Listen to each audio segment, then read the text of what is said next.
So now let me introduce Mary Ellen. Mary Ellen Peterson is a mother of 2 adult sons with special needs. Her oldest son, Joe, has cerebral palsy and intellectual disabilities, and Michael has learning disabilities. She's a graduate of Santa Clara University with a master's degree in special education and worked at PHP both as a volunteer and staff for over 40 years before she retired in July of 2016.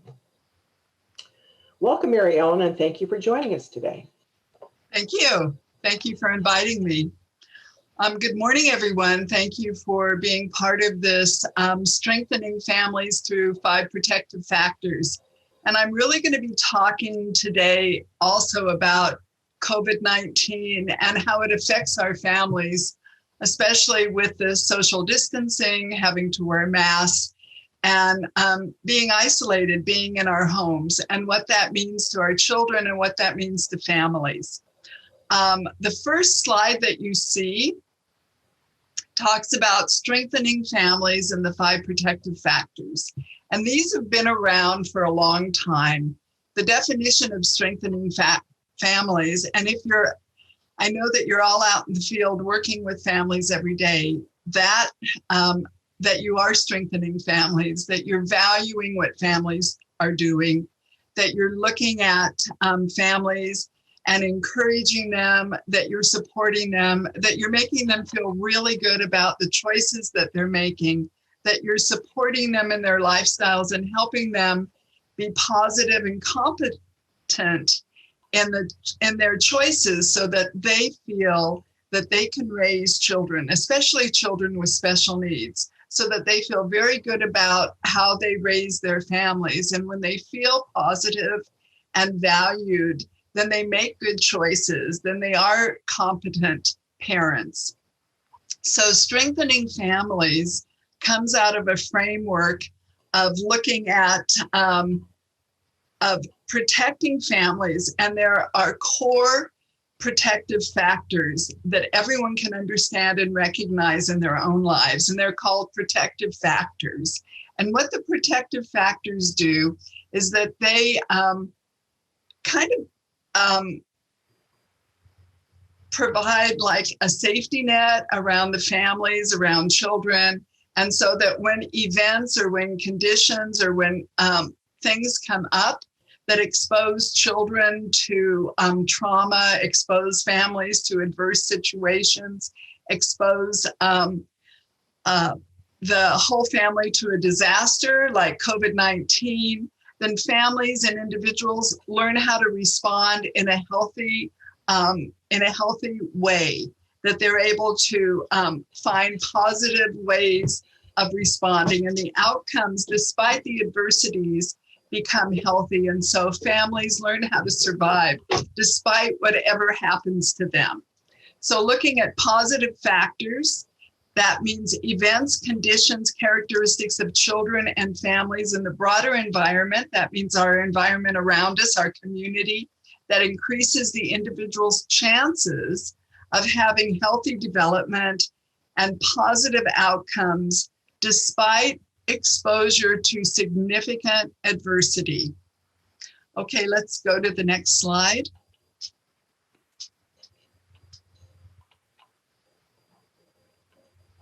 Judy? I'm trying to. Hold on. There we go. Okay. So strengthening families has been around, the research has been around for 4 decades. It's a research-informed approach to increase family strength, enhance child development, and reduce the likelihood of child abuse and child neglect. It's based on engaging families and programs and communities and building 5 key protective factors. And the protective factors are parental resilience, social connection, knowledge of parenting and child development, concrete support in time of need, and social emotional competence of children. We're going to be talking about that today.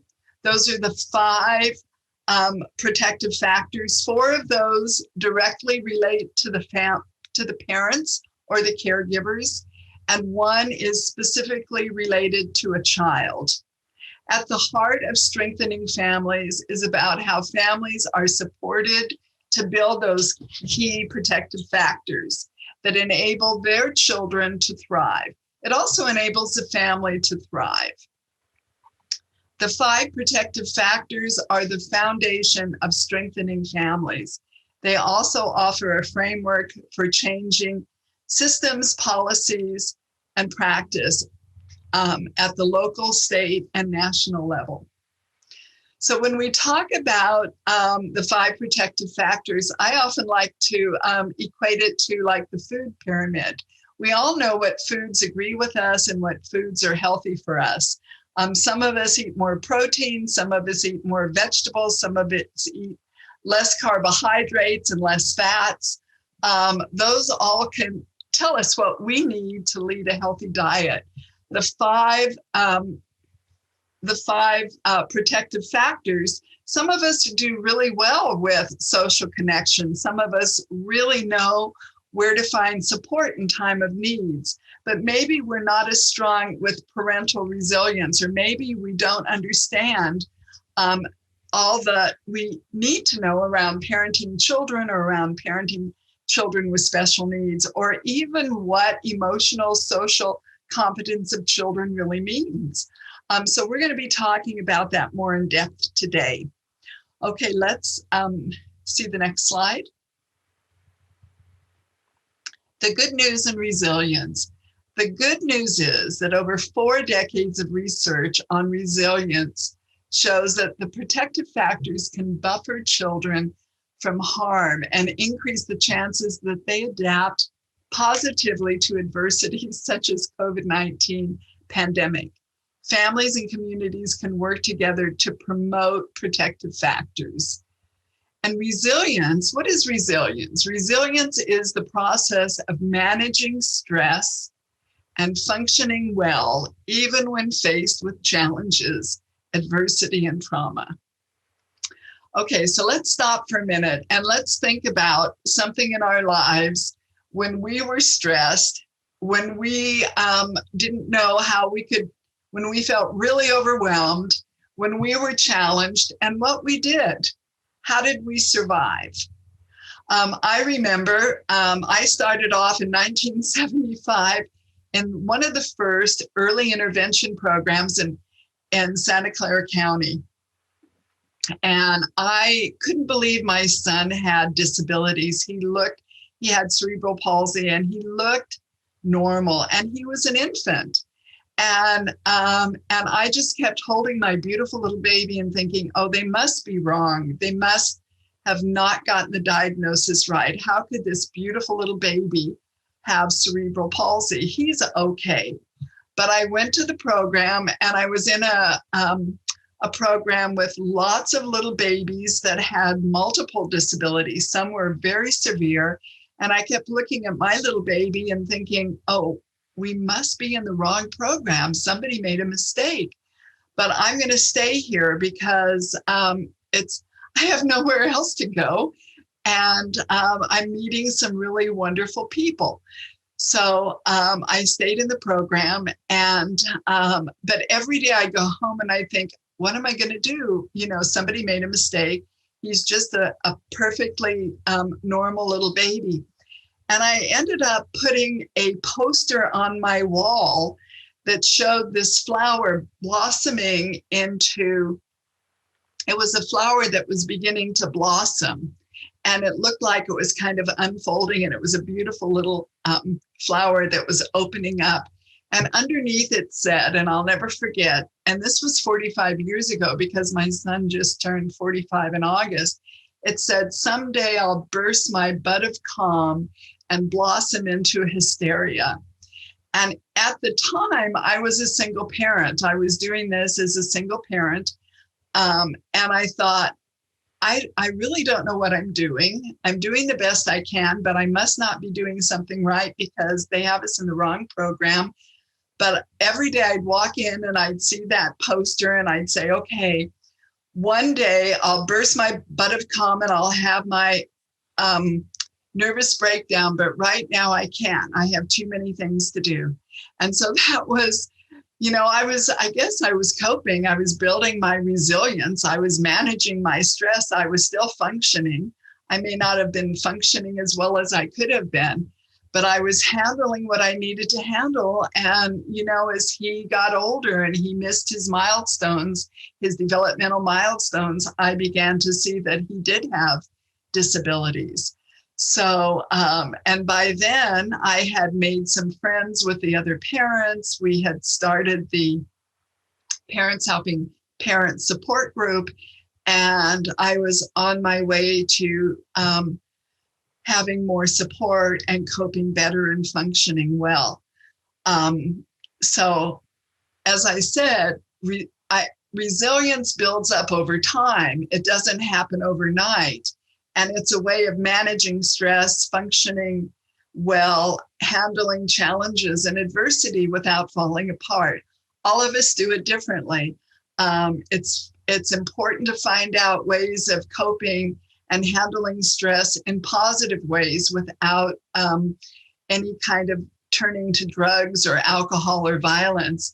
And during these times when we're stuck at home, when we're more closely together, it's important, and we have less eyes on our children and on each other. It's important to know how to cope and how to build that resilience. How do you take care of yourself?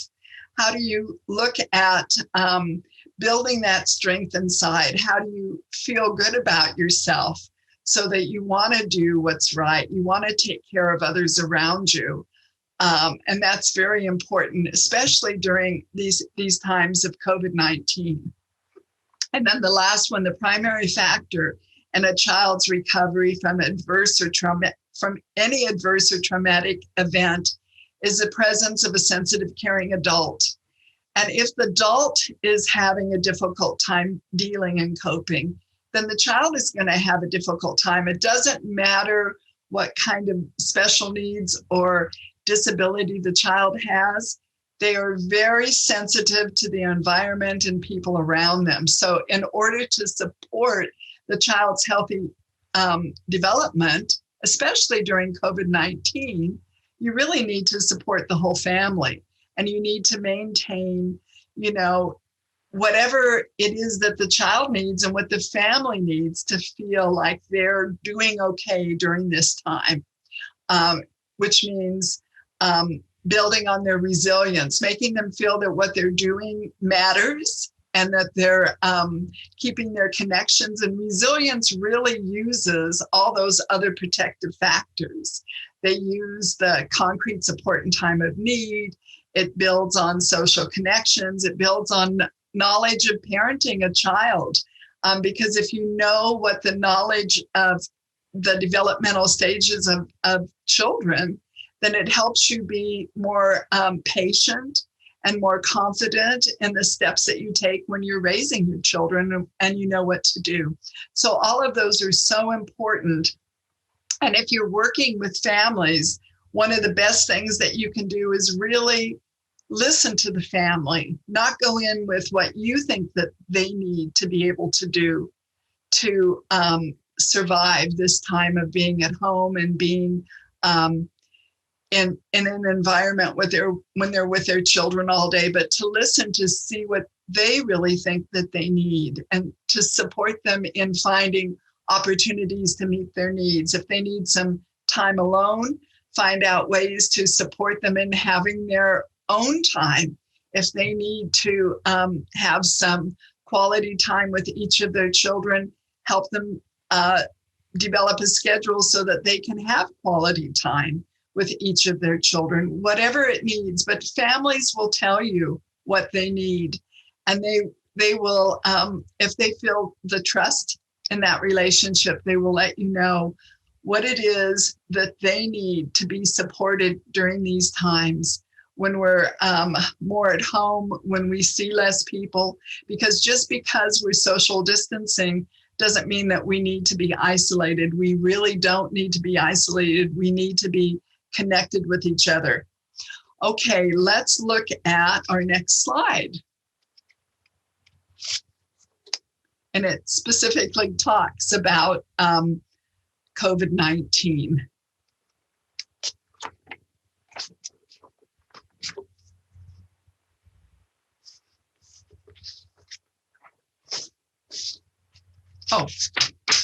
Okay, well, it doesn't, but let me talk about COVID-19 before we get into parental resilience. The COVID-19 pandemic and its associated social and economic stressors can undermine our children's development and well-being. Not only must they cope with major changes in everyday life, such as physical distancing, home confinement, and but their families may also struggle to meet their basic needs. And I know that you know this. I know that you've been working with families every day, and you know that many of them are struggling with physical and emotional problems. Many of them have higher rates of poverty, higher rates of unemployment, parental mental health problems, substance abuse. And we really want to be vigilant that there is no child abuse or any neglect or violence with their partners. So those tend to rise during disasters. We know that. So we really need to be vigilant and help children understand that there are critical supports in the community and services that can support them and be with them. So that's what we need to be looking for, and especially during COVID-19 when there are less individuals around to support them. Okay, let's look at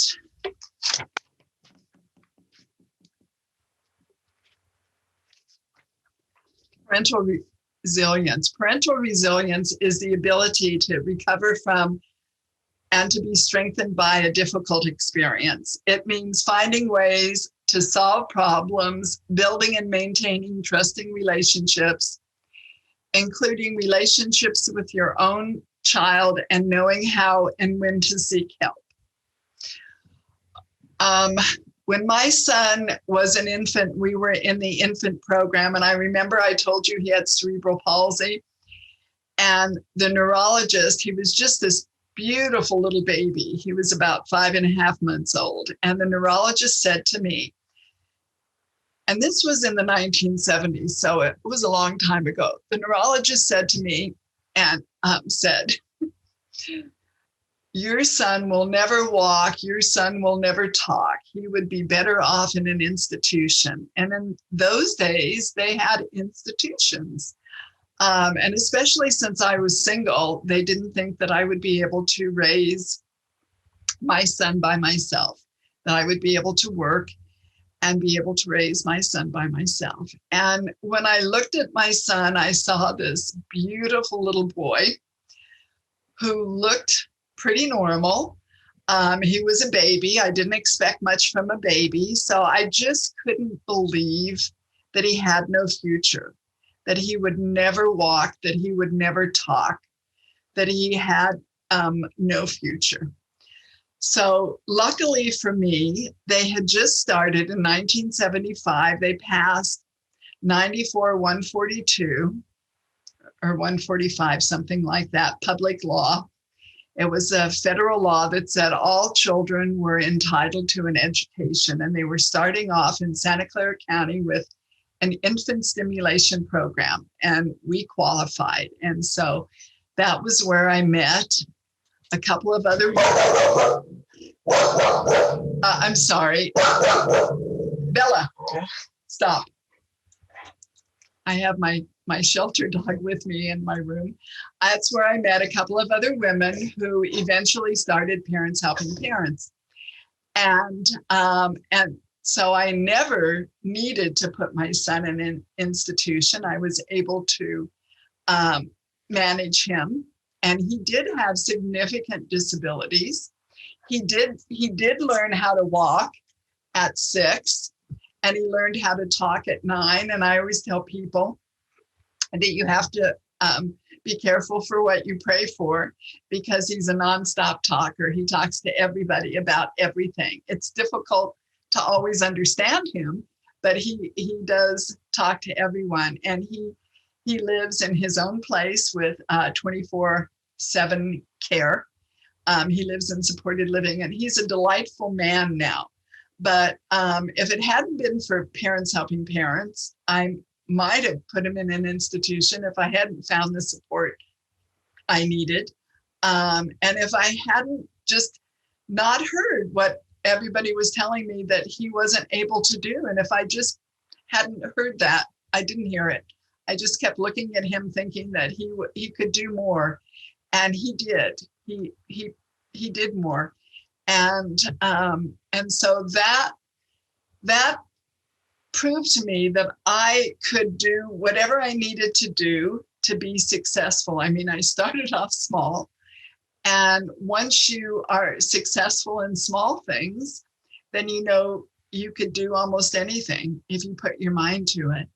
And our executive director of Parents Helping Parents in the very beginning, Florian Poyadu, would say, there's no, there's just a beginning to discuss it. So I always knew that no didn't mean no. It was just the starting point to the discussion. So resilience includes, as I said earlier, it includes all the other protective factors. It's concrete support in time of need. It's being socially connected. Who are your support systems? Building social emotional competence for yourself, and having knowledge of child development. And believe me, when you do all those things for yourself, you're really modeling for your children. And you're modeling for those that you are working with. If you are strong in those and you're able to provide those for yourself, then you're able to model that for the people that you're supporting too. Resilience comes from those around us. It comes from our community. It comes from ourselves. It's important to nurture yourself in time of stress. And that's really important.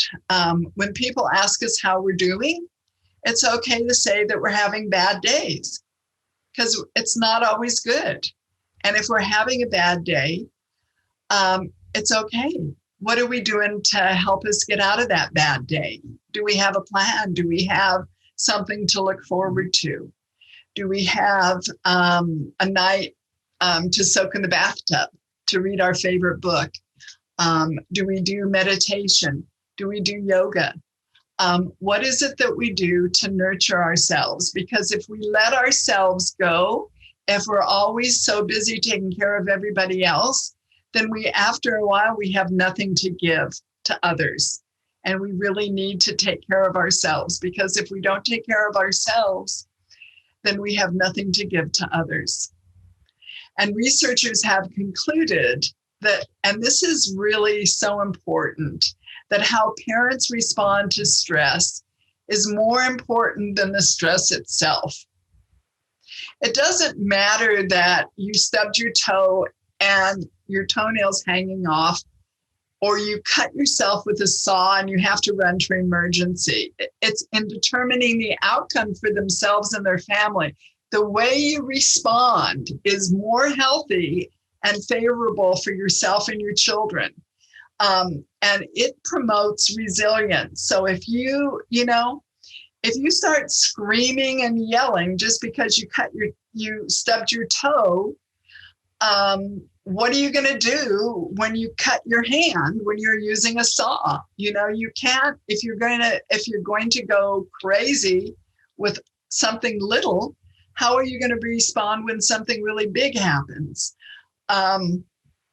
Life is full of choices and challenges, and we really need to learn how to respond appropriately and how to deal with things that come our way, because things don't always work out well. And how are we going to respond? Are we going to be angry?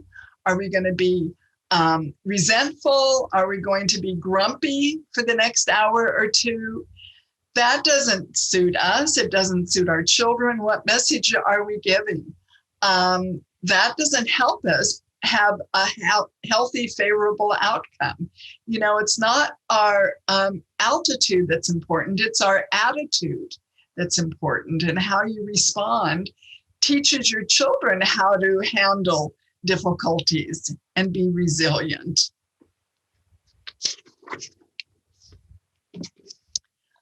How how can families support in trusting their own choices?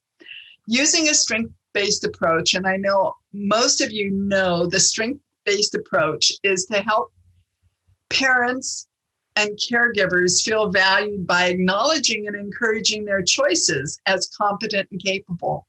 We all want to feel that what we do is competent and capable.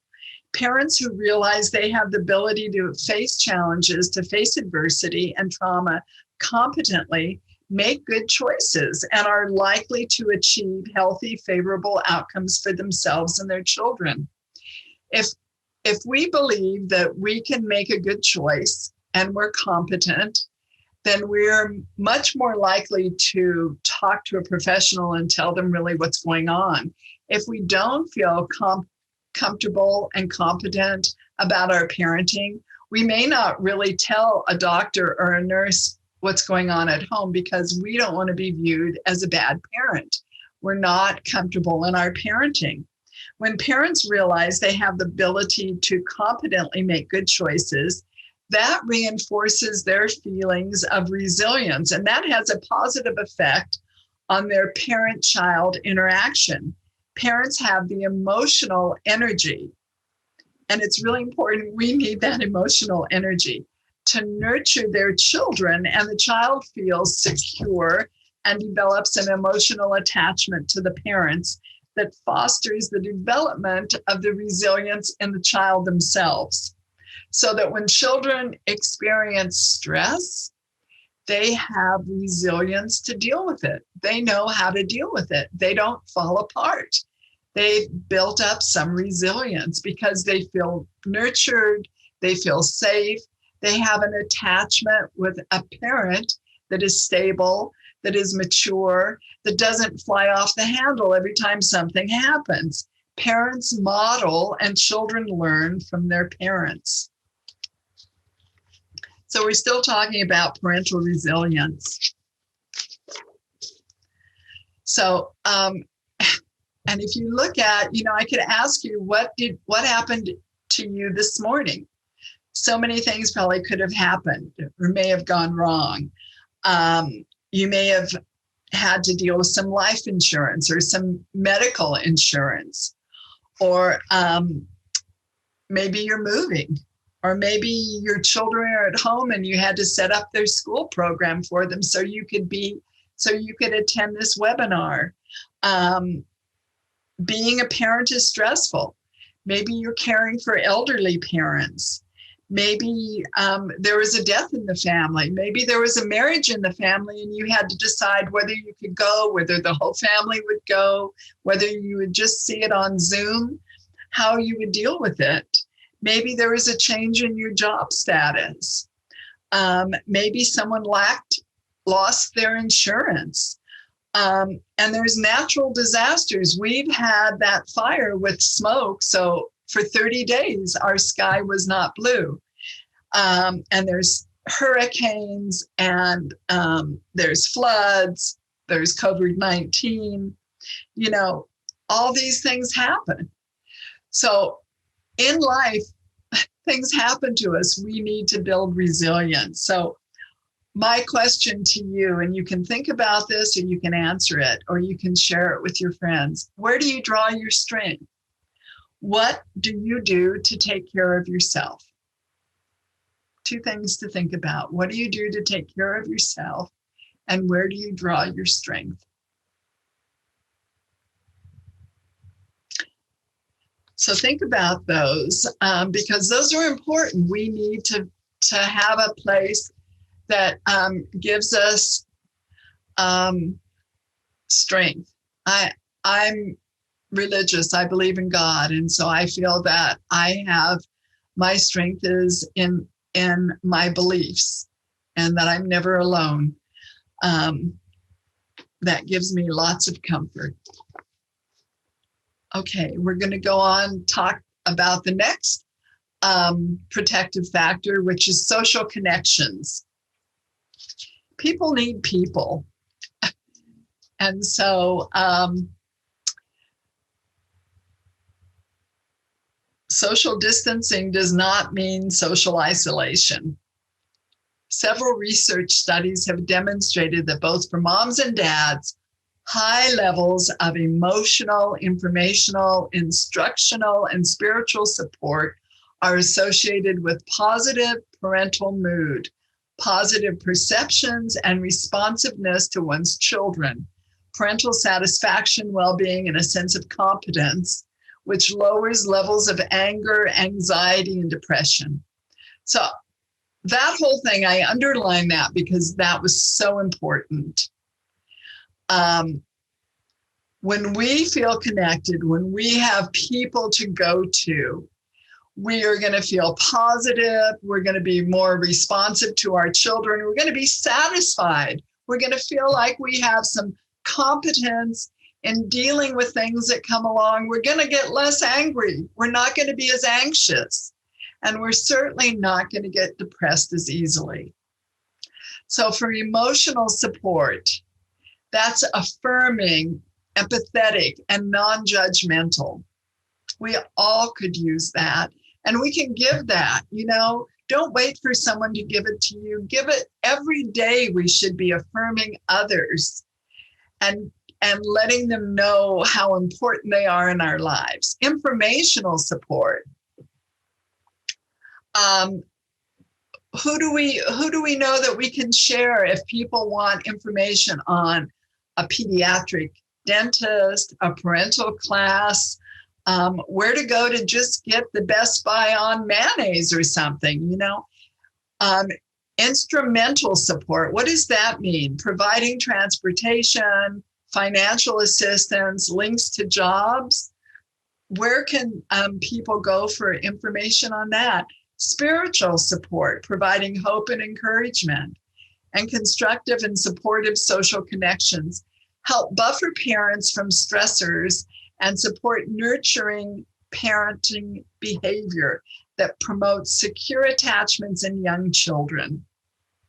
Because that's what we want. We want our children to feel very attached to us and to feel safe. No matter what happens in life, we want them to always feel attached to us, to feel that they can come and talk to us about anything, that they're safe. So hold those two questions, if you will, for a minute. And I want to talk a little bit more about social connections, and we'll come back to those questions. The network of support are essential for parents and offer opportunities to stay connected through the community during this physical time of distancing. There are tons of ways to stay connected while being physically separated. And here's some ideas to stay close to family and friends despite COVID-19. You can video chat with grandparents. You can Zoom call to friends. I have a couple of Zoom calls that I make with my girlfriends. And now I have a cousins hangout. I have cousins back on the East Coast that I haven't seen for a few years, and now we chat once a month. Participate in virtual gatherings with friends. Call neighbors to check in. Spend quality time with your housemates. Set up a Facebook or FaceTime play group for older children. PHP has the social group for young adults. Go outside for a walk and point out sights to see for younger children. We need to continue to be supporting each other during this stressful time. Children need social connections to manage their anxiety and their stress. So the question here is, what kind of social support do you need? And what helps you feel connected? Because we're all different. Some of us prefer one or two friends to connect to. Some of us like book clubs. Some of us feel just having family around is important. It's whatever you feel important counts. And what does that mean? And when you're working with families, finding out what they need to feel socially connected.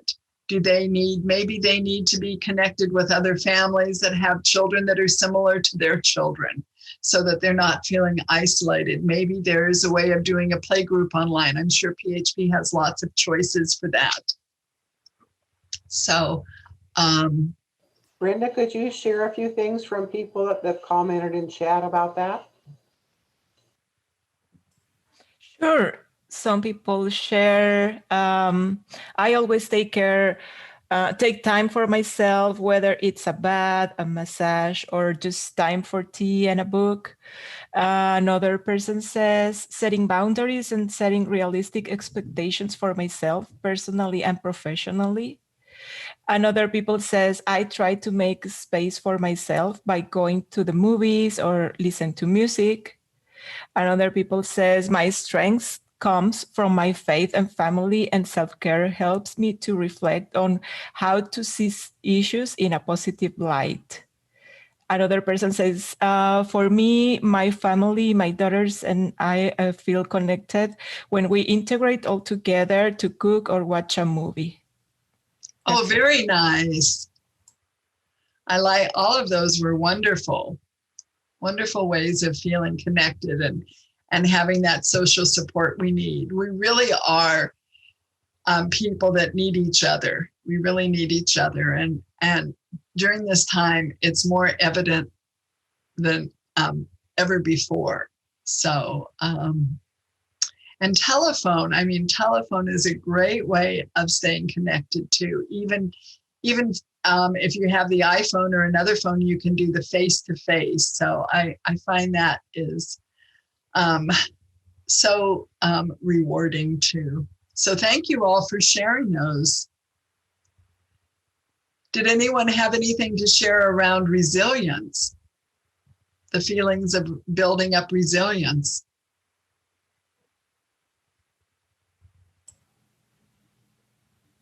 I don't see any comment on that. Okay, well, we can. My little 2 cents worth is what I feel like I'm being in my house. I feel like I'm a caterpillar and I'm in my chrysalis waiting to come out and metamorphose, and I will metamorphosize as a butterfly when this is all finished. So I'm in my cocoon stage right now. Okay. All right. And if anyone else has something to share, that's great. Thank you for sharing, Judy. They can also share at a later time. Okay, let's move on to knowledge of parenting and child development.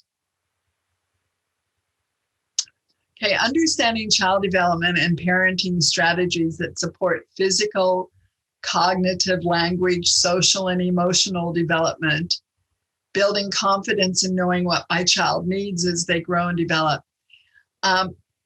I can't say enough about really understanding child development, what the stages of child development are. And if you have children that don't develop along the developmental stages, if you have children with special needs or specific disabilities, really understanding the disability, because parenting is not an intuitive ability. We usually know how to parent from the way our parents parented us. And when you try to parent from that, it may not have been the best way to parent. It may not have been the way you would have wanted to be parented. And it may be that it isn't a way to parent if you have a child that has a variety of special needs, because a lot of our children do not parent and do not develop along the same lines as a normal child. So really understanding the stages of development and special needs is important, because you become the expert when it comes to your child. You're at all of the meetings. You're their advocate for the first part of their life until they're able to become their own advocate. And for some, you may be the advocate all through their life. And you have to set fair expectations that match your child's developmental stage, because you want your child to be successful. If your expectations are too high, your child will never succeed, and that will impede on their self-confidence and their ability to be able to feel that they are confident and competent in their life. You want them to be a successful adult, no matter what their abilities are or their disabilities.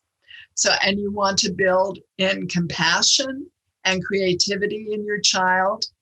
And to know that, you have to know what how your child grows and how to increase their confidence. And all of those things, if you understand child development and you have some knowledge of parenting, will make your job easier. Continuous learning on parenting and child development is important, especially during hard times like this. Relationships with others are the center of the young child's life. Caring relationships with close family members provide the base for the young children to engage with others, to explore with confidence, to seek support when needed, and to view interactions with others as likely to be positive and interesting. That's from the California Preschool Curriculum Framework. And those, for them to have interactions that are positive and interesting, and to explore with confidence, and to feel comfortable in seeking support, they really need to have parents that are resilient, that have good social connections, that have concrete support in time of needs, that are comfortable in themselves so that they can encourage and support their children. Okay, let's look at the next one.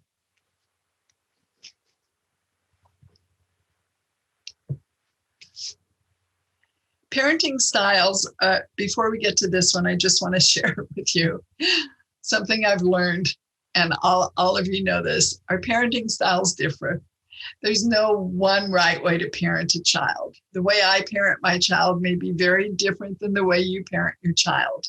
And with exceptional children or special needs, there are no guidebooks. There's no one way to do it. So understanding parenting strategies and child development help a parent know how to raise their child during these developmental phases. But it also provides information, but you know your child best. Child development and physical, fine or gross motor, language, cognitive, social, emotional support, they all come in at different stages and levels for our different disabilities. We all need to look at the cultural influences that happen to parenting, the discipline and positive behavior methods that we could use, social emotional development, how to expect emotional and behavioral change during a pandemic as everyone adjusts to changes in daily routines. Some children may show signs of emotional distress. And what would that look like? What does distress look like in a child during a pandemic? It might be more clinginess, anxiety, sadness, or anger. It's interesting. I'm of an age where my boys are adults now, but I was talking to a friend of mine whose young people are also adults, and we're home with our pets. And I adopted a shelter dog in February, just before they had the stay at home for everyone. And our dogs are showing signs of clinginess and not letting us out of she was just sharing with me that her dog doesn't like to be out of her sight and everything. It's showing the same signs that some of the younger children may be showing: clinginess, anxiety. Some children may be showing sadness or anger because they can't be with their friends. I know my 45-year-old who has cerebral palsy. He walks, but he's very developmentally delayed. He probably functions around a 5-year-old, and he misses his friends. He misses going misses the routines of going to his program every day and seeing his friends. He misses going out to dinner, and he wanted to go out to dinner about a month and a half ago. He was really upset. He did not want to go and pick up dinner and bring it home. He did not want to do that. He was insisting on going out to dinner. And so I said, I'm sorry, we can't go. Even with masks, we can't go into a restaurant. Nobody is serving dinner. But I said, what we can do is we can go pick up something and we can have a picnic in the car, because he was tired of eating at home. He did not want to eat at home again. So we did. And I heard what he was saying, but I said, we can't eat. And they weren't serving outside at this time. So we went and we picked up the food, and it was not real comfortable to eat in the car, but we had our picnic in the car, and he was fine with that. And next time he preferred to eat at home. But he's beginning to understand that we can't go out. We're stuck at picking up the food and not taking it, not eating in the restaurant. So, but it was very hard. So changes in routine are very difficult for individuals with special needs. They get used to something, they expect something, and now there's changes. So, but with strong emotional support from adults and communities, they'll understand and they'll get along, and they'll continue to function until the pandemic is over. Another thing about my son Joe, who is 45, he enjoyed going to Great America every summer. He didn't go on all the rides, but there were a few rides that he liked, and so his staff would take him every week. He'd go a couple of times a week, and he would have a meal there. And that was really the highlight of his spring and summer. And he hasn't been able to do that either. And he sees a psychiatrist. He's on some medication, and he sees a psychiatrist. And the psychiatrist was very, very impressed at how well he was doing in spite of all of the limitations in his routine now. His mental health is still good and hasn't changed. And I think it's because of the gentleman that he lives with. His caregivers have managed to keep him busy and keep things going well for him. And their mental health is good. They've been managing to keep themselves well and have breaks themselves so that they're all doing well. So when the caregivers and when the parents' mental health is good, then the individual people, their mental health will be good too. So looking at numerous longitudinal studies have demonstrated that parental behavior that leads to early secure attachments, which remains warm and sensitive as a child grows older, lays the foundation for social, emotional, cognitive, and moral competencies across developmental periods. Those are really important, because one of the things that they found in their studies is that academics are not as important to an individual's lifelong success as their social emotional competence. And we'll talk more about that in a minute. Parents and other caregivers can use the 3 R's, which are reassurance, routines, regulations. Reassure children about their safety and the safety of their loved ones. Routines. Maintain predictable routines, sleeping, eating, learning, and playing. And regulations. Support children's regulation skills by helping them manage difficult feelings. They can practice deep breathing, movement, quiet time, and make time for emotional check-ins. Offer opportunities for children to ask questions, to talk about their feelings, to get age-appropriate information and support. So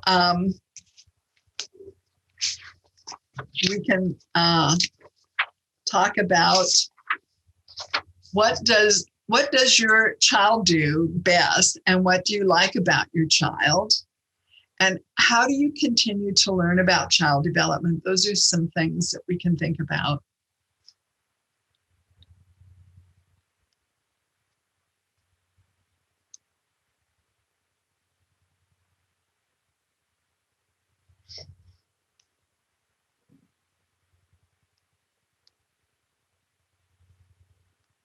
Do we have any questions from anybody? We have one question. One person says, options are important. What do they, I wonder what they mean by options. Let me see if she can. Could you please explain your question about options are important, please? Changing routines. Oh, giving them choices. Yes, that's very important. Giving individuals choices so that they can choose. Maybe you have a choice of doing this or that. If that's what she means by options, I agree, because people respond, adults and children respond so much better if you give them a choice of doing this or that, rather than saying, we will do this now. So I found that, doing schedules, putting up schedules with children and having them help you schedule, a week in advance, maybe looking at how their day might be, maybe getting up in the morning, having breakfast, doing their cleaning around the house, their bed and whatever, and then having some schoolwork, and then having lunch at a certain time, and then having playtime after that, but scheduling it in and having them give you their say on what they would like to do when, and then putting it down, and then maintaining that schedule can be very helpful, because they've given you their thoughts on how they would like to see that day spent. And then maybe after dinner, games with the family, so everybody's together, something like that. But working on that schedule together makes them feel important, makes them feel part of the plan. So I think that's true. And we have another question. It says, how can you pull an adult out of being depressed into becoming positive again, knowing that they are depressed and exhausted from maintaining a crazy work schedule? Okay, I heard the first part. How do you pull an adult out of being depressed? Yeah, into becoming positive again, knowing that they are depressed and exhausted from maintaining a crazy work schedule. Okay. So the first part I would have said was you really need to talk to them about what's going on and why are they depressed, but it sounds like it's because they're maintaining a crazy work schedule. So maybe it is not just the work schedule, maybe it's balancing the job and the home and the kids and everything else. And that could be very depressing because they feel like they have to do it all. So maybe and that if you feel like you're the only one doing it, it is too much. So maybe what the person needs to do is to sit down and to say, what do I really have to do? Do I really have to do my job 40 hours a week? Can I get it done in the evening after the kids go to bed? Can I do a few hours after they go to bed and have some more time with my family during the day without having to worry about working? But really look and see what it is that is taking all the time. Because it can be very depressing if you feel like you don't have any time to yourself. And everything is overwhelming you. I only have one thought about that, and it may not fit in, or it may, I don't know. But years ago, when my son was about 13, when he came home from school, he would stand right next to me, and he would always be my one that's 45 now, he would always be, the only time I had a break was when he was in his program. And so he would always be right up next to me, kind of like my shadow.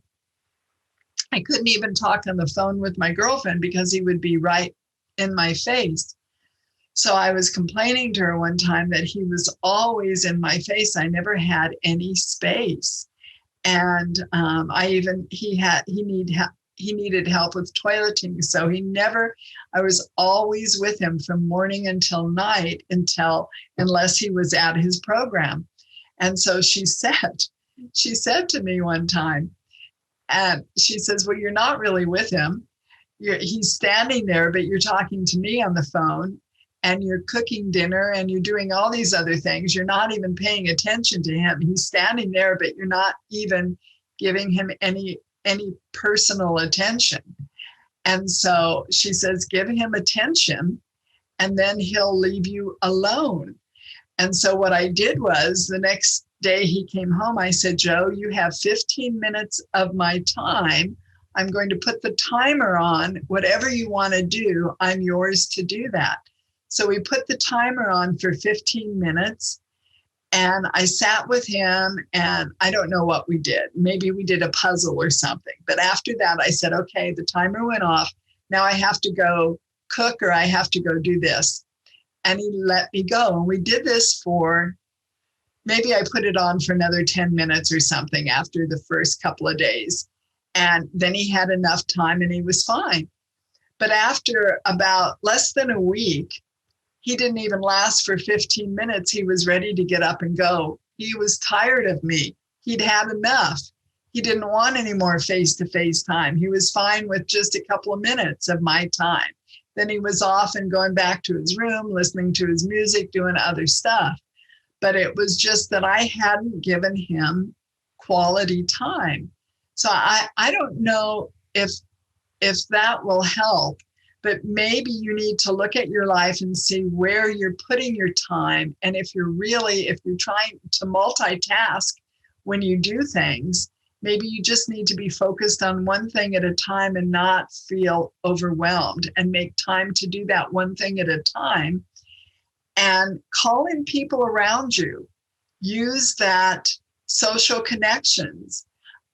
Use the other kids to watch your child, or use a friend to talk to your child, or do something to give yourself a break, or do some of the work that you need to do if you're working from home, if you can do some at night, because you really do need to take care of yourself. If you're depressed, it's not good for yourself. It's not good for your whole family. You do need to take care of yourself.